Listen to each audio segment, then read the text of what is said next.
Hello everyone, my name is Lola Akingbade and this is RHAMP Stories brought to you by Jesus House DC. Jesus House DC is all about restoring hope and maximizing potentials. And through RHAMP Stories, we're hoping to share real life stories of people in our community and in our church who are examples of how God has truly restored hope and maximized potentials in their lives. So we hope that with these stories, you'll be inspired and your life will never remain the same. On today's episode, we have an amazing, mind-blowing testimony of a lady who is a heart transplant survivor. Please join me in welcoming a phenomenal woman, a strong warrior, a minister of God, Deaconess Rioke Pecku. Hi, Deaconess Rioke, and today she is joined with her husband, Brother Tete Pecku. I love your t-shirts. Thank you. Love them, love them. And let me say this, guys.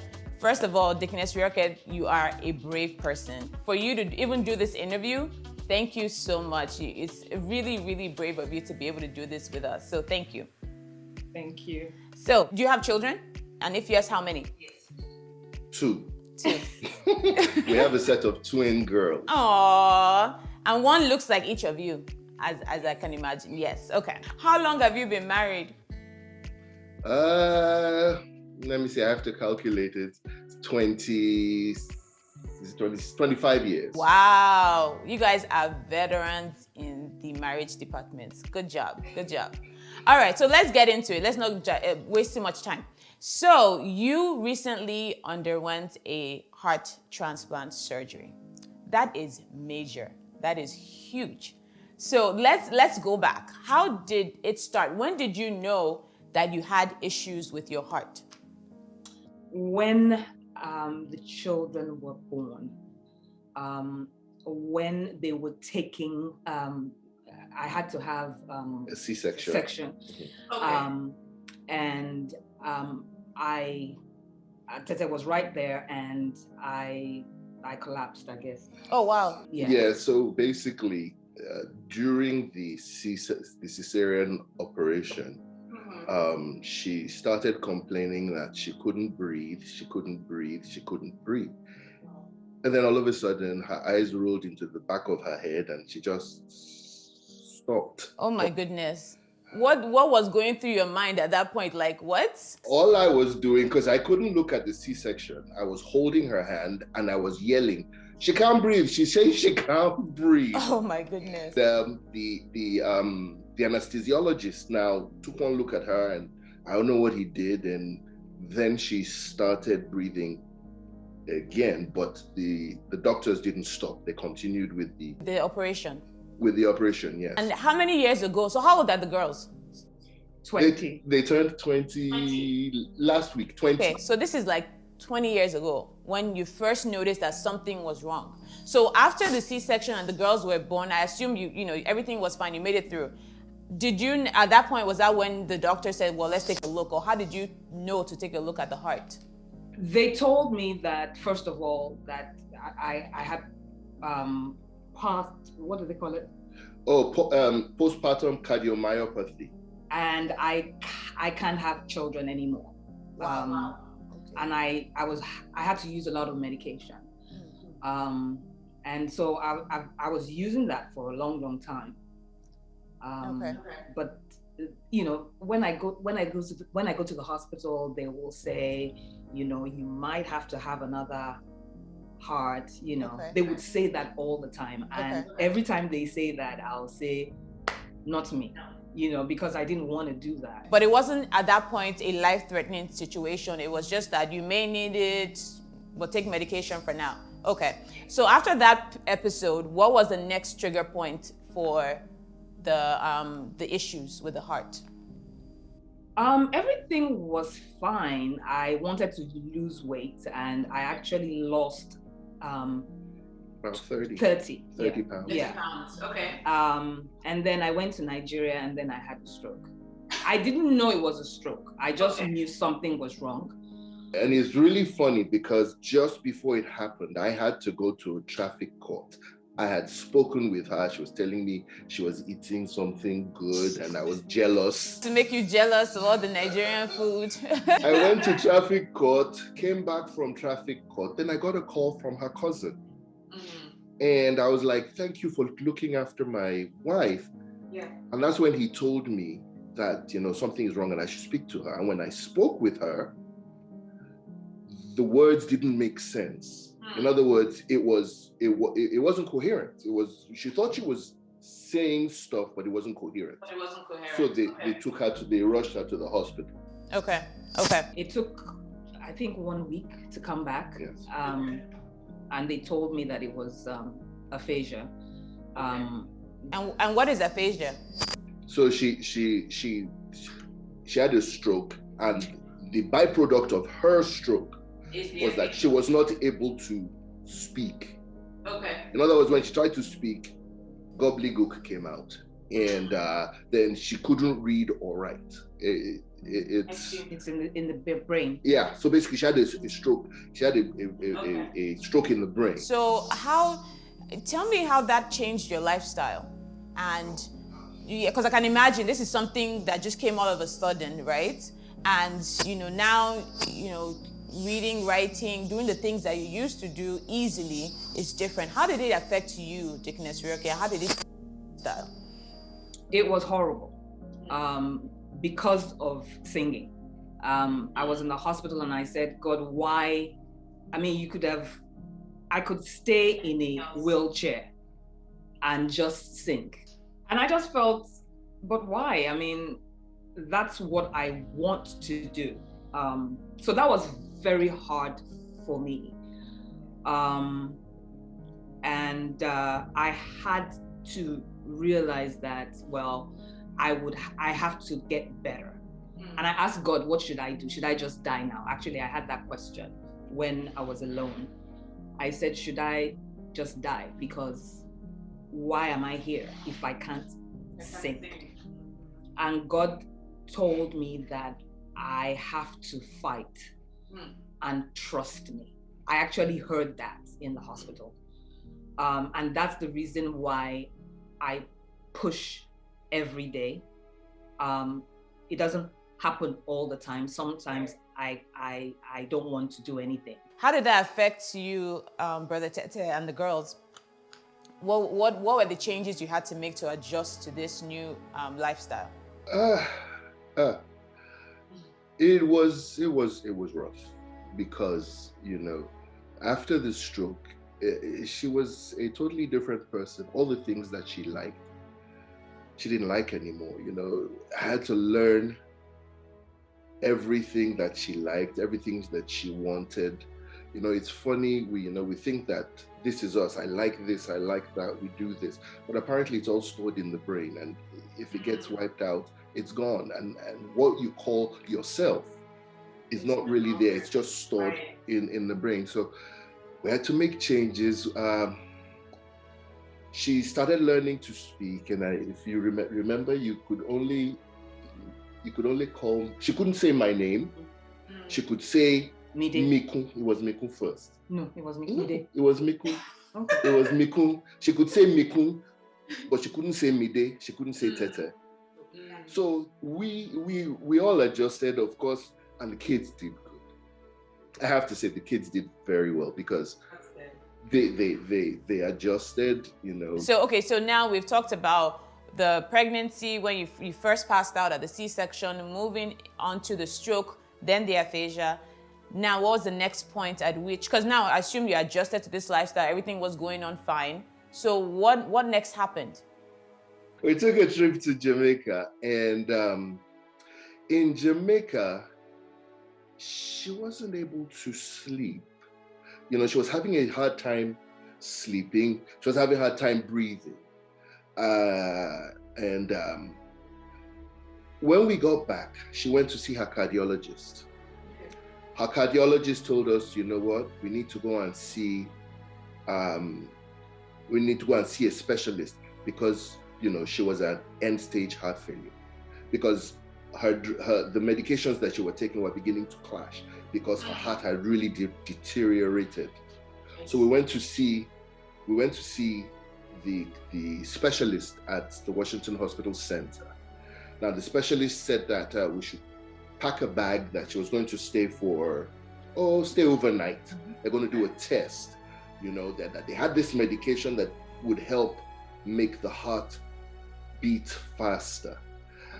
Beat harder, sorry, not faster. So we packed the overnight bag. Mm-hmm. We packed the overnight bag. She stayed overnight. While we were there, the next day they did the test. They gave her the medication. It was a test. They had to put something down her neck.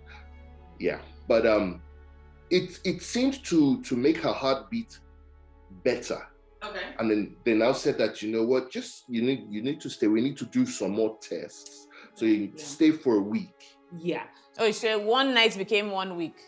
Yeah, because they wanted us to do some tests, so that they told us that we have to have the LVAD, which is a pump, to make sure. Well, they didn't know that if I have to get another heart, let's look at all the tests. Let's do it in the hospital. We're in the hospital now. Okay. So that I should do that. Okay. So they were giving me a drug, and it was working. Okay. We were supposed to travel with our friends, and so I was we were walking to tell him that, well, we might not be able to travel anymore, and but then. Oh, okay. So we were. So when I was telling him, I brought the kids to the hospital. Okay. And they were in her room. We walked out to the lobby area. We sat down and we were talking. Mm-hmm. And in the middle of a sentence, I don't want to be dramatic, but I died. Okay, thank you. I didn't want to say it. She did. It was. Her heart stopped beating. Her heart quit. Yeah. And she was in the middle of a sentence. She was talking, and then the next thing she did this and just fell face first onto the floor. Now, she had a defibrillator at that time. So the defibrillator was kicking in. It was trying to kickstart her heart, but her heart was gone. So she was jerking, and I'm sitting there going, Rioke, what's going on? I'm trying to pick her up. Luckily, and there was nobody in the area. Luckily for us, a nurse who had just gotten off work was going home. She walked by. She told me to stop trying to lift her. So the nurse now checked her pulse. Didn't find the pulse. So she called the other nurses in her sector. They said, please come here. There's something going on. Long story short, the nurses came out. They also tried. No pulse. Notice this has already been a few minutes. Suddenly they screamed, code blue, code blue, code blue. And believe me, it's just like in the movies. Doctors, nurses, crash cart from all over the place just came running in. And they started with the defibrillator. They started trying to get, yes. And it took them a little over 6 minutes after they came for them to get her back. So that's the reason why they told me that I have no choice. I have to have an LVAD. Because of what I had known, I kept thinking, if they bring her back, brain damage, is she going to be a vegetable? How am I going to look after the children by myself? What am I going to tell my in-laws? I was freaking out. And those who know me know I don't freak out, but I freaked out. But when they got her back, and we were able to see her the next day, her heart was so weak. It had deteriorated to a point where it was so weak, it couldn't sustain her. She would sit up, she would see you, say hi, and because the heart wasn't pumping enough blood to her brain, she would pass out. Yeah, And then she'd jump I don't back remember. up. She doesn't remember all that. And that's But you could see this, but Deaconess Rioke couldn't. Yes. So they told us that we don't have a choice. We need to do an LVAD, but they couldn't get her into the emergency room, the operating theater that day. So what they did was they gave her an external pump to pump the blood around. The LVAC that you're mentioning is something that goes into the heart. Yes, it's called the left ventricular assist device. So basically, it's like a mechanical heart. Okay. It pumps. It does the work for you. Exactly. Versus it doing manually, it's doing it for you. Okay. And then so they couldn't do that, so they did the external. They had the external pump. Yes. Okay. Yes, she had yes. So they gave her the LVAC. She had to carry a battery pack. I don't know if people remember. She always had like a backpack or a bag. And that was the controller and the battery. So at this point, you have the pump that you're carrying around, and now you're waiting for a donor, I assume. Yes. What kept you going? Was it just knowing that God got you, or what kept you going? The same God that told me when I had the stroke that I should trust him. That's what she held on. Yeah, because God has been good in my life. And I realized that when I do praise and worship, I always tell people that it doesn't matter what's going on, God is faithful, and praise him, worship him. And I just felt, I can't say it in church, I have to do it. And I know God is faithful, and I know it would happen. And because I was a little bit fit, they told me that it would take 2 or 3 years. So the first year I was having fun. I mean, once I could walk, I was going to the gym, and in fact, they would ask me travel. It was when it was 2 years, I realized that I have to, Okay, so it took 2.5 years to get the donor. When you got that call that you have a donor, what went through your mind? Like, were you excited? Were you scared? Like, did you have any fears, and what were those fears? Which one? She got the call twice. No, which one? Because they called me for 2 times. Okay.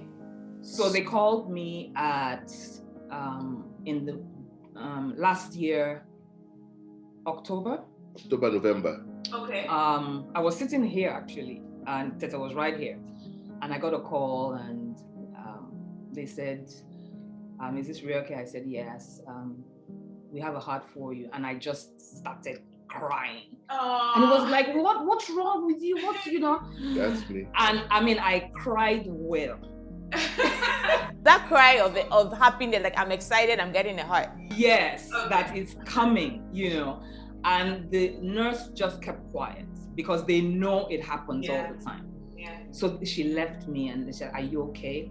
I said, "Okay, get a bag." I said, "How long?" She said, 2 hours, just come.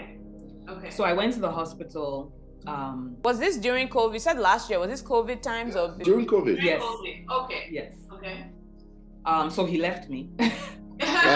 No, I had to take her. I took her to the hospital. They wouldn't let me in. Mm-hmm. So she went in, and I came back home. And they prepped her. Of course, we were texting and talking back and forth. And then they took her at around midnight. The surgery was supposed to happen. They took her into the operating theater.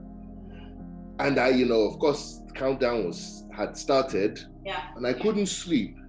At like 2:30 in the morning, I got a phone call from her doctor, saying that we're sorry, we're not going through with the transplant. Oh no. It was really disheartening. Apparently, between harvesting of the heart and transportation to her, the heart was damaged. So they said that the heart was not optimal, and they were not going to put it in and then have issues down the line. So Deaconess Rioke didn't know this. No, she was still out. She was still out. Yes, thank God they hadn't caught her up. So she now woke up about 10 hours later. Yeah, and I knew. You knew? How did you know? I just got up and I looked at. First of all, I could look at the clock because I mean I've had Surgeries. rigid before, so I knew. And they told me what happened, but I didn't understand what they were saying. But I was okay with it. She was actually You were fine with it. You didn't. Yeah, because I was worried for her because I couldn't go to the hospital. Right. COVID. But she was okay. She was actually. I just said, I mean, I want a good one. A good heart. Right. So if this didn't happen, it's okay. Yeah, and it happens with people, So Okay, so you knew that was a possibility. Okay, so that was the first one. Then you got another call. So this time, did the excitement go down because the first time? Yeah, completely. It was at 2 in the afternoon. No. It was at 2 in the morning. Yeah. Okay, I was in the kitchen. You were downstairs. I was in the kitchen. That's right. And they called and I said, really? I said, are you sure you remember? I'm not gonna cry today. She said, this one is good. I'm trusting. This one is better. Is a woman, just the kind of, just like me and everything. This one is better. I said, okay. She said I should go to the hospital, take your time, because it's not here yet. So you don't have to come immediately. So I went down and I called him. She told me. And I said, okay, I did it like this. Yeah, really, she was so nonchalant. She was like, well, they just called again. I'm the one jumping up and down. Let's go get ready. I'm going to have my bath because I might not have a bath. I might not have a bath for at least 2 weeks or 3. Wow. Let me go and do my hair. Just get ready. Get ready. Did you call anyone else? At that time, no. Okay. I took my time. We prayed with the children, and then when we were leaving, then we were doing text. We sent out a text. So, I had a list of she had a list. Prayer warriors behind you. I was the one rushing her, saying, let's go. How did you finish taking your bath? So this time you went again in COVID. So it was a thing where you had to go by yourself, and you dropped her off and she went. So how were you feeling at this time? Were you positive or you were still like, it may not? How were you feeling? I was happy that I felt this one would be better. But because of what was going on with the capital, I was actually looking at. It was on the day of the insurrection. It actually helped. So I was looking at the news, It took her mind off it. There were so many. They were doing COVID in my room, and different. A lot of testing and stuff like that. Yeah. They tested her for COVID and all that. Yeah. So I had to wait for a while. So I was in the hospital for a while. For 4 hours, right? Hours before the surgery began. Yeah. Yes, about 6 hours, right? Yeah. About 6 hours before the surgery began. Okay. So the surgery, how long did the surgery take once it started? Yeah, it was about 8 hours, 8 to 10. Okay. Oh wow. It was pretty long. Yes, very long. Yeah. How were you feeling during this time, Brother Tete? Because you were just waiting. Were you just waiting by your phone like 1 hour, 2 hours? Like, when are they gonna call me? I mean, to tell you the truth, I was a bit apprehensive. Because it hits you that, anything could happen. Yeah. And I was a little worried. Not worried. I was apprehensive. Right. I was apprehensive. What helped you calm that apprehension or the fears you had? What helped? Of course, that's when you That's where you reach out to Baba God and say, God, there's nothing I can do. This is in your hands. Right. It helped. I told him and I said, I put it in your hands. Of course, I was still scared. I was still scared, but it was like, Father Lord, it's in your hands. And that's what I kept telling myself. It's in his hands. It's in his hands. It's in his hands. And it was in we his got the hands. call and it was in his hands. And they said it was successful. Oh. And it was good. It was good. And I could tell the children. Because of course the children, they feed off us.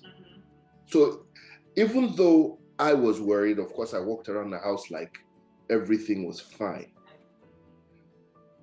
And when we got the call, when I got the call saying that she's out of surgery, she's in her room, she's recuperating and everything went fine,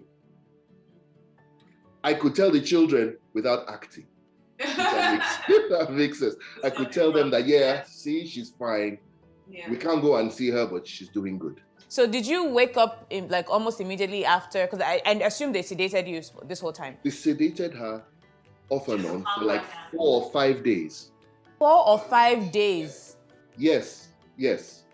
And of course, towards the end, they started reducing the amount of, so she was getting better, but I can imagine they needed really heavy drugs because heart transplant is huge, is major, right? So I can imagine. But so how long were you in the hospital for after the surgery? Almost 3 weeks. 3.5. 3 weeks. Wow. 3.5 weeks.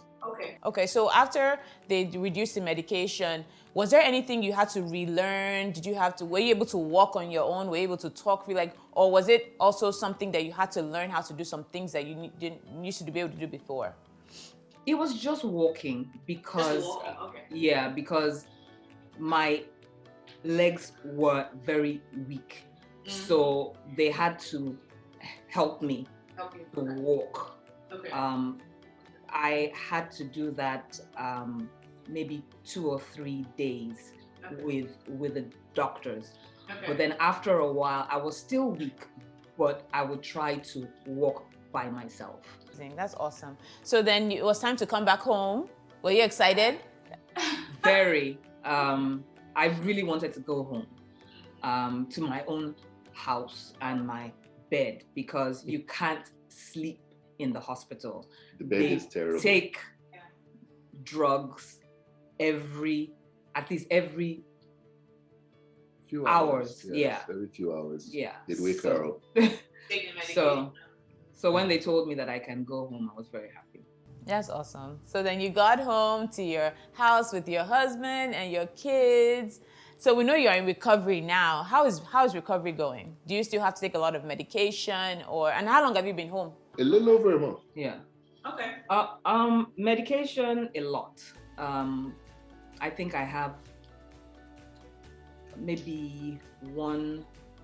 What about 15 in the morning and night. She's been going every 2 weeks to get a test to check whether her body is rejecting the heart. She's taking medication that's helping her.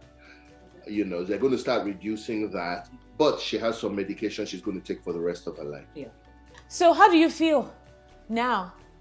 Like after everything that you have gone through, how do you feel? I'm good. I'm just trying to go into my other phase of my life because I can't drive, I can't do anything for right now, but I'm hoping that I can go back to the gym and have a life again. So I'm just chilling in the house. That's awesome. So what would you say, and it seems like you've been really strong and brave throughout this episode, I should call it, through this whole process of you needing a new heart and all of that, you've proved to be very strong. Even when I have seen you in church pre-COVID and everything, you've handled yourself really, really strongly and really brave. And I want to ask you what you would say to somebody else going through something similar or some kind of life-threatening situation. what will you say to encourage them? How should they keep going on with their life and, and live life well? Like, what would you say to them? Well, it's really, in my life is God. I can't do it by myself. If you're looking at that strength in your spirit, it's not going to work. I have to ask God to give you strength. The other thing is that you have to have a word from God to tell you how to continue. Yeah. And what was your word? That I have to fight. That you have to fight, which you did mention. Okay. Yeah. Yes. And David there was a war, and he lost his whole battle and children and stuff. And David asked God that, should I go or should I stay? And God said, go, and you will get everything. Pursue and you will recover all. Yeah. And that was my scripture. And if you hear a word from God, whether it could be to hear God tell you, or for the Bible, use it. And when you feel as if you can't go on, always ask God to help you. And I always shout sometimes. I actually shout, I need your help. And it's not for 1 month, it's every day. Every day, yeah. Because it changes, There are some days that I want to stay in the bed, but I know I can't do that. Right. But every time you ask him, he always. But if you don't say anything, that's the problem. And I believe that's why people have depression, because they're not saying anything. So I know God is real, and he wants to help you. Even if you don't like the situation where you are right now, but God didn't tell us that everything will be fine all the time. No storms. But when you're in the valley, he will be there with you. He's in the middle of the mess. So you won't be alone. Yes. That's true. So hear from God, have a word from God that you are holding on to, and then ask him to help you, and do that constantly, because one day it's different from the next day. Okay. That's awesome. And what have people done to help you in the process, help you get through your whole journey? What are some memorable things that you remember that has helped you from people? Because there are people who are wondering, how can I be of assistance? How can I support? What would you say to people like that? My family, the church, my friends, they were helping you. They were helping to say, you know what, you can go on. So I needed that, but I know people were a little bit worried, Yes. Since all the while through the heart failure, her friends they've been there. They talk to her, they encourage her. We have this friend who goes to Jesus House also, Walla and Bola. Walla had a heart transplant 12 years ago. Okay. And he was the person whenever I had questions or I was worried, I called him as a resource all the time. Walla and Bola Ayodeji. Oh God, I have to say a big thank you to them, because they were very encouraging, and knowing that he had gone through it, right, and being able to talk to him, it was wonderful. And our other friends too, after she's come home, they've sent food, Pastor Omo arranged for food, and our friends have been very, very, very, very wonderful. And so many prayers, not just about the Jesus House ministers. They were praying every day. I think 3 times every day. Wow. But some of our friends also started prayer lines, and they prayed all the way till she came home. Yeah. That's so awesome. It's so amazing to have a strong support system that truly, truly cares about you and your well-being. Because imagine if you didn't have this army behind you or have a resource to call, it could be very lonely, like you said, to be in that place by yourself. And again, nobody knows how you feel other than you. So we know that, how you feel, and nobody else can feel that, even though we say, I can just imagine, but we can't really imagine because you're the one going through it. So, this has been amazing. I just want to say thank you so much for sharing your story. I've been inspired, and I know everyone that is watching this has been inspired as well by your story. But before we end, do you have any final words to say? I just want to say, hold on. No matter what, it might be health. If you want to get married, you want to have another child, hold on. No matter what. He knows exactly what he's doing. He knows exactly what he knows. So just hold on. Don't say I'm done. Don't give up. Hold on, everyone. Don't give up. God knows what he's doing. In his time, he will do it, and it'll be marvelous in our sight. And that's my name. That was my name, Rioke. God knows the time. God knows the time. God's time is the best. Wow. So you really lived your name in this whole process. Wow. Thank you so much for sharing. And thank you as well, Brother Tete, for sharing your perspective as well. We're truly appreciative of this. We do want to see your t-shirts properly. We want to see what they say. I survived my wife's heart transplant, and yours says, I have 2 titles, mom and heart transplant survivor, and I rock them both. We love them. We love them. Thank you. Thank you so much. And we pray that God will continue to be with you as you go through the recovery process. And we'd love to hear from you later on, in the process, to see how your recovery has been going. So until then, keep it up, and God will continue to be with you in Jesus' name. Thank you. Amen. Thank you. To everyone watching, we truly hope that you have been inspired. This has been an amazing session learning about our awesome, amazing heart transplant survivor. If you would love to share your story with us, please use the link bit.ly/RHAMP Stories and fill out a form where you can let us know what you'd like us to share. So thank you again for watching. Until next time, this is RHAMP Stories brought to you by Jesus House DC.